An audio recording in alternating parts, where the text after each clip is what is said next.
What is up, guys? This is another video in our Unfiltered Conversation series where I talk about my experiences in robotics, what I'm working on, challenges I'm facing, and so on and so forth. This video is kind of close to my heart because I have been thinking about the skill sets I considered important in my career or in a technical career in general, uh, irrespective of where you are in your journey. But when I started working in the industry in about 2016, I was looking at a different set of skills to focus on as compared to what I am doing now. So I want to talk about how this transition happened and why I strongly think that having great technical skills is of course important because it is the bedrock of everything you will do in a technical career, but you have so many more nuances and so much more to do to learn apart from specific technical skills once you actually move forward in your journey. I have been working in the industry for the couple of years. When I started my journey in robotics or in tech in general, that was in 2016, this was my focus. I was primarily focusing on my technical skill set. So, building things, being a great engineer is what I was focusing on, along with a little bit of communication. Because, of course, no matter what you do, you are working with people around you. So, you need to have a sense of importance when it comes to communication. But that was great when I started working in the industry. That was the bedrock of everything I'd want to do down the line. It works really well when you are a fresh graduate. You wanted to get a lot of exposure when it comes to technical skill set. You wanted to learn different core technologies. You wanted to be a builder, right? And it works great. But this is what I look at now. If you see, I'm talking about technical skills here, but along with that, I also think it's extremely critical and extremely tricky to understand these nuances around different skill sets which compound on top of your technical skill set. So, talking about one of the skill sets which is extremely tricky, extremely interesting as well, of course, is technical decision making. When you are actually working on a project, in an individual capacity, all you have to do is build stuff with respect to what you have to do. So your scope is limited. You will be given a task, or of course, you will choose a task. If you're in a startup, you will choose multiple technical tasks and you will build and you will deliver. And other people in the team will do the same. And that's how a product is built. But when you are actually, when you've actually spent some time in the industry, you would also be spending time making decisions, making technical decisions about how this engineering process in general should be. For instance, you would set technical guidelines, you would decide architecture. When you're designing an architecture and deciding all of those things, you have to think about how the product will be built now and what will happen in the future when you'll have changes, when you'll have milestones, and so on and so forth. This is very interesting, and this is an important skill set where you have to use your technical judgment, not just looking at specific tasks in a silo, right? And along with doing this, you also have to make sure that you are aligning this with other people. So when you make technical decisions which involves the entire project, by definition, you are actually thinking about other people also in the project, right? Because if you set technical milestones, let's say for the next 6 months, 1 year, based on where your project is to be delivered, you will have to decide that this is milestone 1, this is milestone 2, this is milestone 3, and milestone 1, 2, 3 have to be linked in such a way that it makes sense. And what do I mean by that? What I mean is milestone 1 should be the basis of milestone 2 for you to build something significant. And this is very tricky business. And as I said before, people are involved in this process. So you have to think about the skill set of people, your own skill set, what you bring to the table, how you can enhance the overall project based on your skill set and the skill set of other people. And this is the first glance of people skills, so to speak, when it comes to engineering per se, so technical aspects of things, right? Now, you have decision making, which involves setting up your timelines, setting up your milestones, making sure you have good skill sets within the team, dividing work.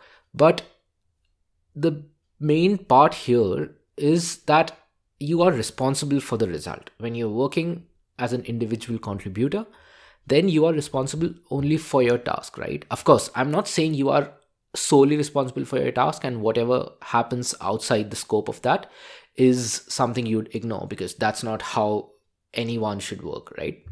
But when you're taking care of the decision making process, or at least you're involved in the technical decision making process, then whatever decision you take, and you'll have multiple decisions to take on a weekly basis sometimes, then you are responsible for the results, right? Let's say you take a technical decision. Let's say you set milestones, set technical milestones based on the project, which is to be delivered hypothetically 1 year down the line. What happens 8 months down the line is your responsibility, which also includes other people's work, right? So there are too many cogs you have to take care of there, which is super interesting, but you need to have good judgment if your decisions are not right, which includes technical work, your own work, and even other people, at least a little bit, because you decided how this project should move.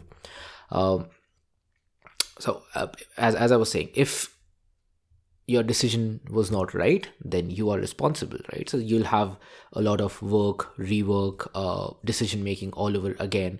But when you started the project, you were at t equals 0, but later you'd be at t equal to 8 months, and you have to deliver the project in 4 months.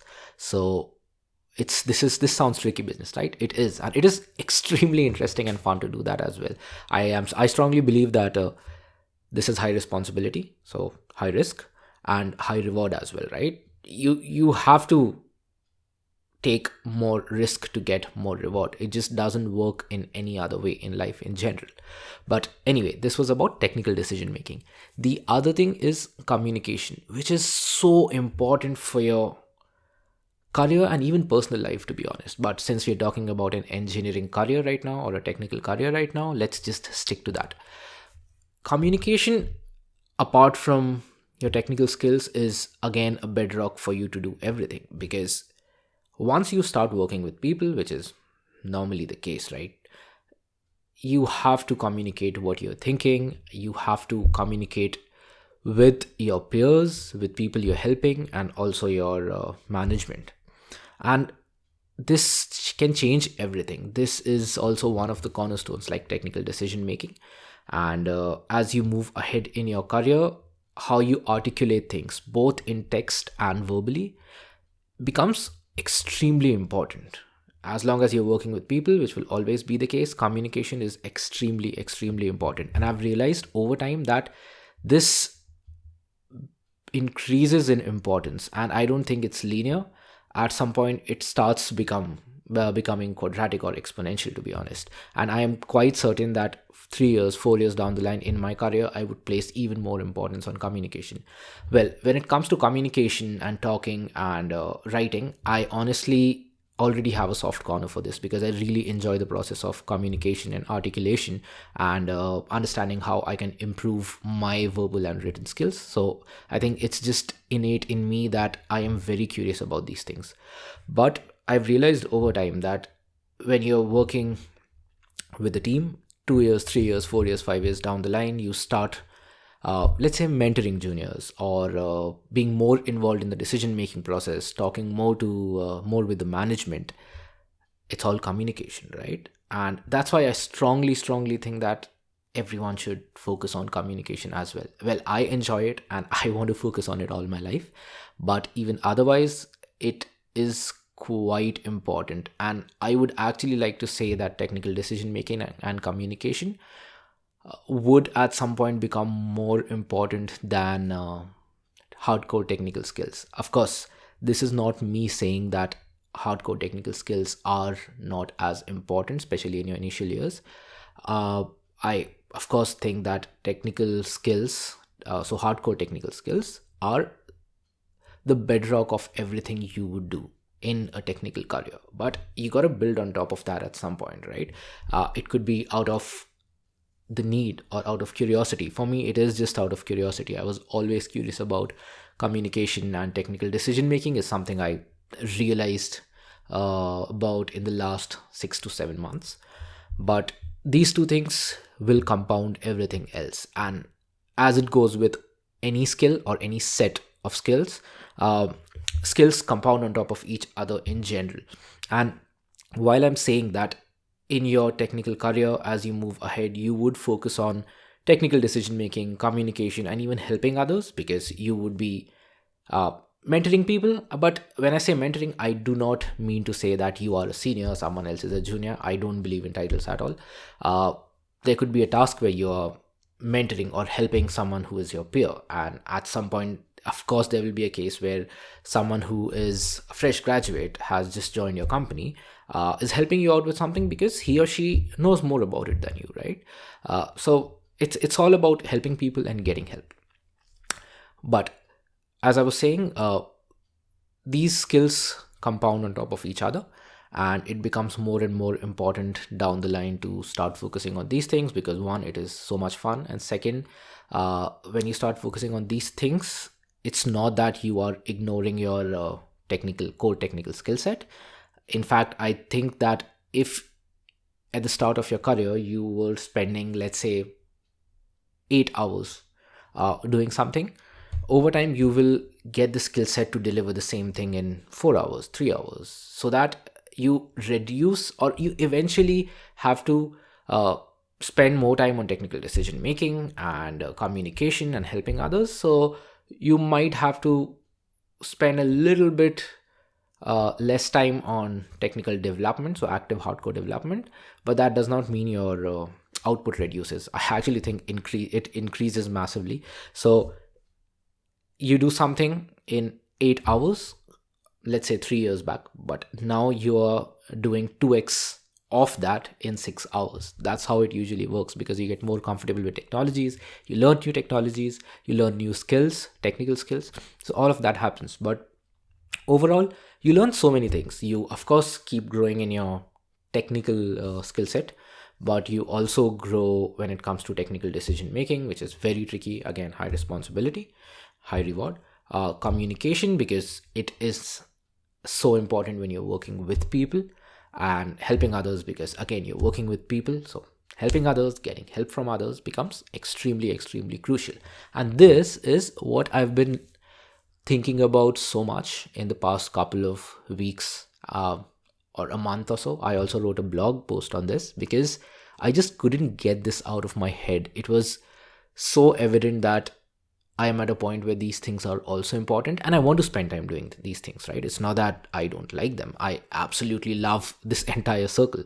So it is a lot of fun. But that's what I wanted to talk about, that as you move forward in your technical career, in my case in robotics, but in your case it could be anything, you have to start focusing on these things as well, if it's fun for you. If not, of course, don't do it. I would not recommend not doing it, because it's important, and you're working with people, so communication and technical decision making is something you will have to deal with down the line. If not, you'll limit your growth, of course. But this is how I see about my this is how I see when I think about my work, and I'd want to keep learning within this circle. And of course, there'll be more things in the future, and I'm quite excited and curious about how this circle changes in the future. So yeah, that's what I wanted to talk about. I'd love to know what you think. I absolutely think that this transition of going from the first circle I showed you when I just graduated to the current one is so interesting, because you start realizing that you are looking at different things now, and they start compounding on top of each other. They make things so much more interesting, and you can have so much more leverage, so much more responsibility.